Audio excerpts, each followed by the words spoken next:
What's going on, poker fam? We are back with another video. Today's game, we are going to be at MGM playing at a 1-3 stake in the beginning, but we are going to transition into a 2-5 once it becomes available. I just want to say, if you're not subscribed, please do so. We are almost at 2,000 subscribers. I'm definitely going to do another sweepstakes soon, so make sure you subscribe, share the video. Let's run this thing up. But I just want to give a special shout out to all the people that have walked up to me at the casino centers you watch and support my videos. It really does mean a lot. And I know most of the time when you walk up to me, I'm probably at a table in the middle of a hand, but you're never bothering me. Always good to see people that support me. So without further ado, though, let's just get right into the hands and hopefully we can spin up another stack. Let's go. So as we move on to the 2-5 game, and probably about the first or second hand I get dealt, I have ace king in the small blind. And so there's a $10 straddle, one caller, and when it gets to the cutoff, he decides to raise it up to $50. That's a pretty standard raise size in this game, and the button decides to come along with a call. So being in the small blind, this is a mandatory 3-bet, and what sizing do I choose? I decided to go with a pretty big bet. I don't mind just taking down the money here. It's going to be about $130 of profit if I get everyone to fold. So I go a little bit larger, but not even that large. I go to 250. That's just 4x plus the call. So 250 is the bet. Everyone folds, and I win that $130 of profit without seeing a flop and in like the first hand of 2-5. So I get to start out this session on the up and up. So let's move on to the next hand where I actually table change to the action table of the day. And we're going to get into a lot of hands over there. So let's jump right to it. We have a premium pocket nines. We are in the cutoff and there's a hijack raise to $20. I definitely could be putting in a 3-bet here, but this player I haven't seen raise very often. So I'm just going to call him in position and we are going heads up to a flop, which is 9-10-3. So yes, we do have middle set on a flush draw board and he decides to bet out for $25. That is good news. I'm thinking about raising, but I also know that he could just be range betting here. I mean, you have kind of two arguments that he's just range betting. So if I raise now, he'll fold. But you also have on the other side that he could have a ton of flush or straight draws that would definitely call a raise here. So when I'm thinking about it, it's 50-50, but I decided to just flat. And we are off to a turn, which is the ace of spades. So now if he does have top pair, he's probably not going to fold when I raise. So hopefully we'll see a bet, and a bet we do see. He puts out a bet of $40. So at this point, I'm going to spring the trap. There's plenty of top pairs that he could have. And even though it is stronger to raise on the turn, it probably would confuse him to think that I raise when the ace comes on the board and it should hit him. So I decided to raise this up to $120, 3x, and he decides to call. And when he calls, the river is not a good one. It is the 6 of diamonds. So a lot of straight draws get there. Flush draws got there. So when he leaves for $125, I'm tanking and I'm tanking and I'm tanking.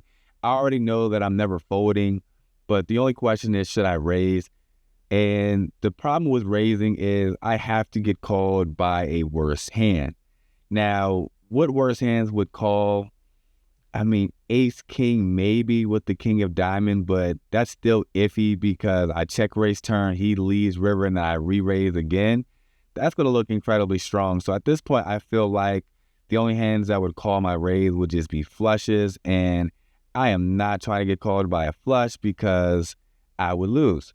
So after all this consideration, I decide to go the route of just calling. And when I call, he has ace king, so he only had one pair. Don't think he would have called a raise. He said that he put out that $125 bet because he didn't want to see a larger bet by me on the river.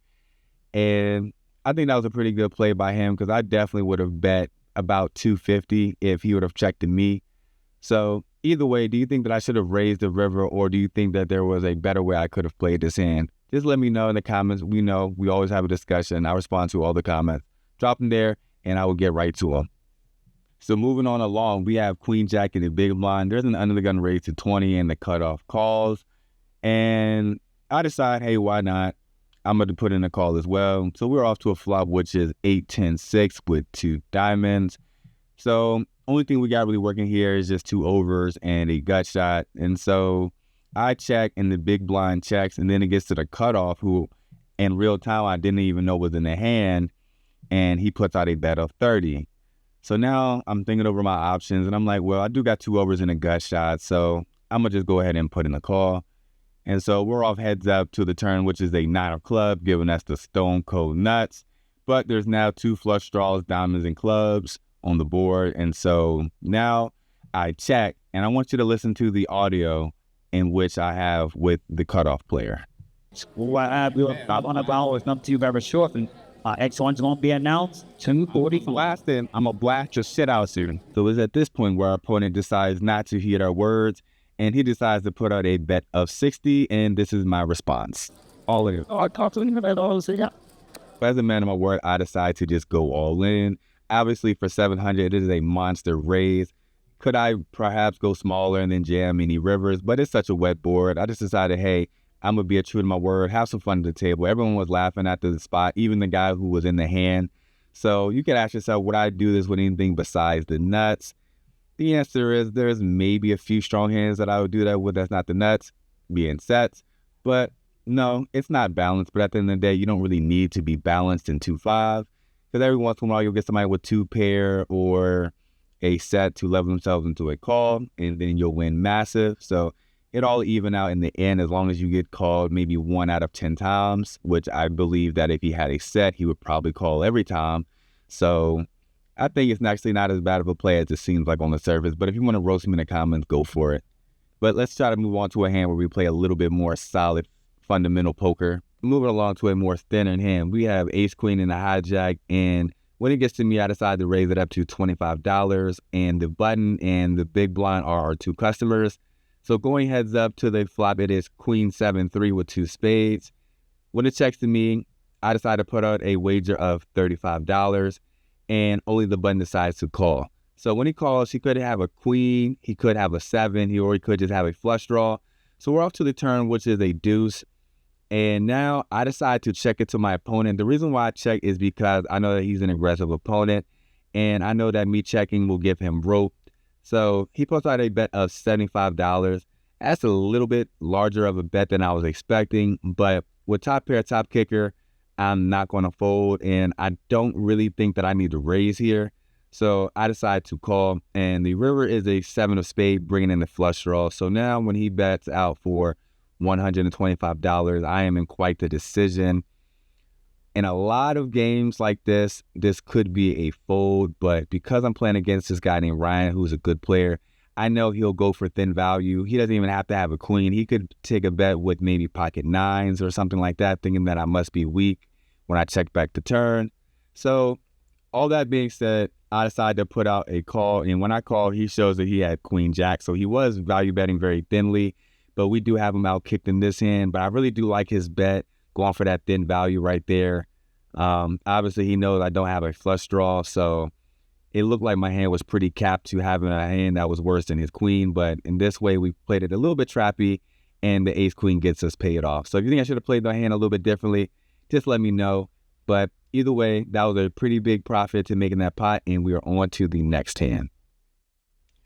So in this hand, we have a beautiful hand. We have ace-3 of spades. We are in the big blind, and I call the $20 raise from the under the gun player Ryan, who we just were in the hand with. And we go to a flop, which is king-4 deuce with 2 spades. So we have a gut shot to the wheel with the nut flush draw and an overcard. So we basically flop the world. And now he decides to put out a bet of $25 when I check. And I think this is when I should be putting in a raise here, because he'll probably fold all of his non-king hands, and maybe I'll be able to get some of his king hands to fold in the future streets, or possibly just to build up the pot for when I do hit. But unfortunately, I choose the passive route and I just call. The turn is now a 3. So now we have even more equity. We have a pair, a flush draw, a straight draw, and another overcard that will most likely be good. So now when I check, unfortunately, he checks. So now the river is a 4, double pairing the board, and I could put out a bet here and maybe get him to fold, but I think that he might have decided to check a king back, possibly. So when I check, he puts out a bet of $75, and now I'm in a spot because on one hand, he could have checked the king, but I do think that if he raised under the gun and he hits a king, he's going to bet on the flop and the turn, with there being a flush draw out there on the board. I really don't know what I want to do. And as I'm thinking about it, I say, well, he is capable of bluffing. So I decide to put in the call with bottom pair, and he shows me pocket 9. So just like I said last time, when I said he's capable of value betting thinly, this was one of those times, and I called him very, very light. But I've seen him bluff plenty of times, so there's going to be other times when I'm going to catch him there with air. But unfortunately, this was not one of these times. So we got to shake it off and move on to the next hand. So we all love suited connectors, but it's even more beautiful when it's 40% of a royal flush. Jack 10 of diamonds in the big blind. There's an under going to raise to $30. +1 calls, middle position calls, the button calls. So with everyone calling at this point, I'm going to call as well. So we are off 5 ways to a flop. There's $120 in the pot. The flop is 5-5 deuce, and it checks all the way around. The turn, although, comes in ace, which is an overcard that would probably hit somebody better than me, it is also a diamond. So the pre-flop raiser decides to bet out $30, and it folds everyone out except for me. Now, of course, I have a flush draw. I could be putting in a raise here, but being that it's so multi-way, he definitely could have this ace smashed. So I decide to just call, and the river is a jack. And when I check, he quickly checks back and shows that he had king, queen of diamonds. So he had the other cards of the royal flush. The ace of diamond was on the board. So, you know, it did look kind of nice to see all 5 cards in line. Unfortunately, it doesn't play for nothing. But it was a nice little hand that we won, and we are moving on. So in this hand, we were playing against our boy Jason. We have ace 10 on the button, and Jason decides to raise under the gun to $20. We go to the flop, which is ace king 6, and he decides to bet out for 20. Of course, with top pair, medium kicker, I'm never going to fold. Now, the turn is the 9 of diamonds, bringing in a flush draw. I do have the 10 of diamonds to block some of those combinations that he may have if we get to that. And he decides to put out a bet of $55. Now, I'm not going to lie, I'm not really liking this double barrel, but I'm not going to go anywhere. I got to see a river, and the river is a 4 of diamond, bringing in the diamond flush draw. And when he makes his decision, he thinks about it for a second, and then he says he knows that I'm not going to fold to him, so he checks. And seeing as that he says that, I know that he doesn't have anything, so I decide to check as well, and we win. The reason why he said that I wouldn't believe a triple barrel is because he ran an insane bluff into 4 people with 4 high. So from that point, I told him, hey, you better just have it on the river, because if you do, you're getting paid, and if you're not, you're just printing money for me, and I appreciate you if you do that. But anyways, next hand, appreciate playing with you, Jason. Well, in this hand, I'm going to show you how slow playing can go wrong. So we have queen 5 of diamonds in the big blind, and I decided to call a $20 raise because there's somebody else that called. So I say, hey, why not? So I call, the flop is queen 9, 5 with 2 hearts. So we have top and bottom pair, great hand. And he decides to bet $30. And I definitely should be putting a raise here, seeing that there's so many straight draws, flush draws, and better top pairs that think that maybe I'm just betting with the flush draw or a weaker queen. And I unfortunately decide to flat call, and the turn is a 10. Now, that card brings in a lot, and I am out of position. So when I check, he decides to check, and the river is a jack. So now any king makes a straight, which he could definitely have. So now my hand pretty much sucks, and it'll just be a bluff catcher if he bets. Only reason why I get bailed out is when I check is he decides not to bluff and just go to the 5-10 table that he was called for. He said normally he would bluff here, but he's going to another table and doesn't feel like being stuck.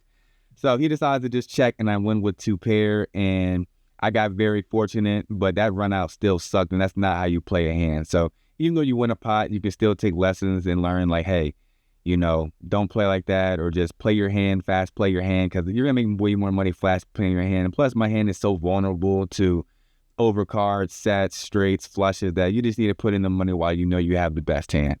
So anyways, that's it for my tangent. Let's go on to one of the last few hands that we have of this session. Okay, so this is the last hand that ended up making the cut. We got Jack 9 of spades. This is my second favorite non-big pair hand. 4-5 suited is number 1. Jack 9 suited is number 2. So we're in the big blind, and we decided to call the button raise to $20. We are going 3 ways because the under the limber decides to come along with us. So off to a flop, which comes very much above average, 6, 8, 10 with 2 spades. So we are open-ended to a straight flush draw with an overcard.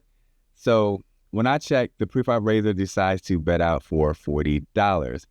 Now, this $40 bet is something I could call, having so many outs, and I could try to hit the high hand straight flush, but that will only give us one way to win. And I learned my lesson from playing with Ryan when I had the ace-3 of spades.